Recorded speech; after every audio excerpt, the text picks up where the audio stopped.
আল্লাহ চায় তো ইনশাল্লাহ সামনে আপনি দেশ পরিচালনা করবেন, জনগণের জন্য কাজ করবেন।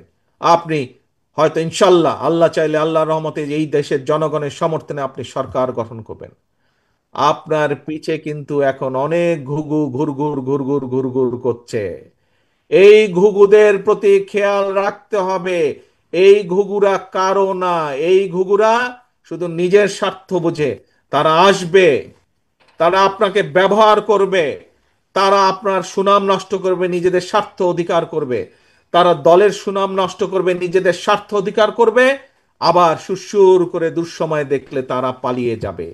এই ঘুঘুরা যাতে আসতে না পারে, এই দলের স্বার্থকে নিজের স্বার্থে ব্যবহার করার জন্য সুযোগ না পায়, এই খেয়াল আপনাদেরকে রাখতে হবে। পারবেন? পারবেন এই ঘুঘুদেরকে দূরে রাখতে? এই ঘুঘুরা শুধু নিজেদের, এরা কারো না। এই ঘুঘুদের প্রতি সতর্ক দৃষ্টি রাখতে হবে। মানুষের অধিকার, গণতন্ত্র প্রতিষ্ঠার ষড়যন্ত্রকে যদি ঠেকিয়ে দিতে হয়, যদি আপনার এই 31 দফা দেশ এবং জনগণের জন্য 31 দফা যেটি আপনি দিয়েছেন, সেটিকে যদি বাস্তবায়ন করতে হয়, তাহলে অবশ্যই, অবশ্যই এবং অবশ্যই শহীদ জিয়া, খালেদা জিয়ার প্রত্যেকটি সৈনিককে আপন ভাইয়ের মতন, আপন ভাই বোনের মতন ঐক্যবদ্ধ থাকতে হবে যে কোনো মূল্যে। পারবেন? কে ভাইরা পারবেন না কে? এই রে দুর্বল, একদম হাত তুলে বলতে পারে না পারবো।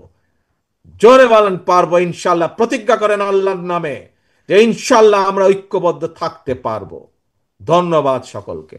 এখন প্রিয় ভাই বোনেরা, তাহলে এই আজকের যে সম্মেলন, এই সম্মেলন যে নওগাঁ জেলার যে বিএনপি সম্মেলন, এই সম্মেলনের মাধ্যমে, এবং আরেকটি জিনিস খেয়াল রাখতে হবে, 1 নম্বরে যেই বিষয়গুলো বলেছি, আপনার এখানে বিএনপির নেতা কর্মী সবাই, অর্থাৎ মূল সংগঠনের, আমাদের আরো অনেকগুলো অঙ্গ এবং সহযোগী সংগঠন আছে, তাদের সকলের গার্জিয়ান আপনারা।